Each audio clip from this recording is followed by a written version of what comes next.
1월 17일 미국 주식 3분 뉴스 미주삼 시작합니다.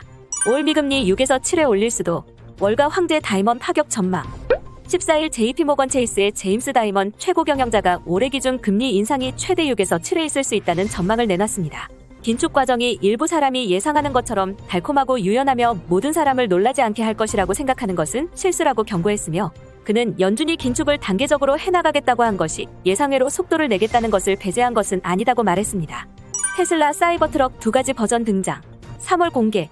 미국 전기차 전문 매체인 인사이드 EV에 따르면 테슬라가 오는 3월에 개최될 것으로 예상되는 특별 행사에서 2가지 버전의 사이버트럭을 모두 공개할 것이라고 보도했습니다. 사이버트럭은 지난 2019년 처음 선보였던 모습과 달리 디자인과 성능 부문에서 상당한 변화를 보일 것으로 예상되며, 기존 버전보다 15에서 20% 사이즈가 작은 새로운 버전이 공개될 것으로 기대됩니다.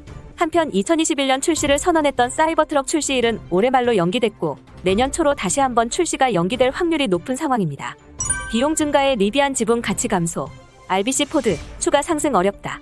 포드는 지난해 136.3% 오르며 S&P 500에 포함된 종목 중 가장 높은 수익률을 기록했습니다. RBC는 이 같은 흐름이 지속되지 않을 거라며 투자 의견을 아웃퍼폼에서 섹터 퍼폼으로 하향하며 12개월 목표 주가를 21달러에서 26달러로 높였지만 단기적인 상승폭은 제한적이라 분석했습니다.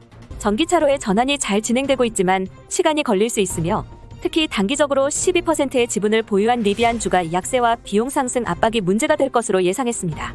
넷플릭스, 북미서 1년 만에 또 요금 인상. 온라인 동영상 서비스 플랫폼 넷플릭스가 미국과 캐나다에서 1년여 만에 또 요금을 올렸습니다. 로이터에 따르면 넷플릭스 스탠더드 요금제는 미국에서 1.5달러 오른 15.49달러로 캐나다에서 1.3 캐나다 달러가 오른 16.29 캐나다 달러로 인상됐습니다. 상위 요금제인 프리미엄 요금제도 가격이 올랐는데, 북미 지역의 요금 인상은 지난 2020년 10월 이후 1년 2개월 만입니다. 스트리밍 시장 경쟁이 치열해지자 콘텐츠 투자 비용 확보를 위한 가격 인상으로 보여지며, 현재 넷플릭스의 전 세계 가입자는 약 2억 1,350만 명이고, 이 중 미국, 캐나다의 가입자는 7,400만 명입니다. 애플, VR 헤드셋 출시 연기설. CNBC는 애플이 VR 헤드셋의 출시를 올해 말이나 2023년으로 연기하는 방안에 무게를 두고 있다고 보도했습니다. 애플은 VR 헤드셋을 올해 출시할 계획이었으나 카메라나 소프트웨어 혹은 과열 관련 문제 등으로 이를 연기할 수 있다고 전했습니다.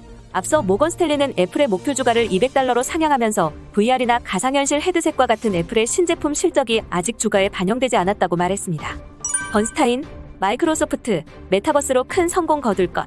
금융정보업체 번스타인은 마이크로소프트는 메타버스로 큰 성공을 거둘 준비가 되어 있으며, 현재 메타버스 플랫폼을 제공하는 데 필요한 모든 주요 역량을 갖추고 있다고 밝혔습니다. 번스타인은 메타버스 산업이 초기 단계라며, 마이크로소프트는 수년간 메타버스 분야를 개척해왔으며 스마트 안경 사업과 혼합현실 헤드셋 등 메타버스 환경을 리딩하고 있다고 분석했습니다. JP모건, 시티 대형 은행주 하락.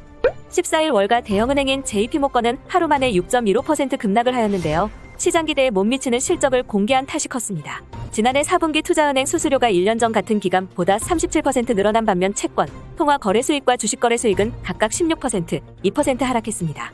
이에 더해 직원 임금 인상 추세가 앞으로도 비용을 높여 실적에 부정적 영향을 줄 것이라고 판단해 투자자들이 주식을 대건 내다 팔았다는 분석이 나오고 있습니다. 구리값 다시 1만 달러 넘어? 구리 ETF 투자 매력 커졌다. 투자 전문 매체 배런스에 따르면 지난 13일 런던 금속거래소에서 구리 선물 3개월물 가격은 톤당 9,943.5달러에 거래됐고, 전날에는 톤당 1만 64달러에 거래를 마치며 1만 달러를 돌파했습니다. 중국의 경기 부양, 유럽 비철금속 업체들의 감산, 전기자동차 수요 급증 등으로 올해 1분기부터는 다시 상승 랠리를 펼칠 것으로 기대되는데, 배런스는 구리 ETF로 금속광산업체 30개를 담고 있는 SPDR S&P 메탈 마이닝 ETF를 추천했습니다. 에너지 가격 강세 지속. 원유, 가스 ETF 투자해볼까? 새해부터 석유와 천연가스 가격이 급등하는 가운데 올해 1분기에 에너지 가격 상승세가 지속될 것이라는 전망이 나오고 있어 에너지 관련 ETF가 투자자들의 관심을 모으고 있습니다. 이달 들어 가장 수익률이 높은 국내 ETF는 코덱스 미국 S&P 에너지로 14일까지 13.11% 상승하였으며, 미국 원유, 가스 탐사 및 생산 기업에 투자하는 KB스탄 미국 S&P 원유 생산 기업도 6.85% 오름세를 보였습니다.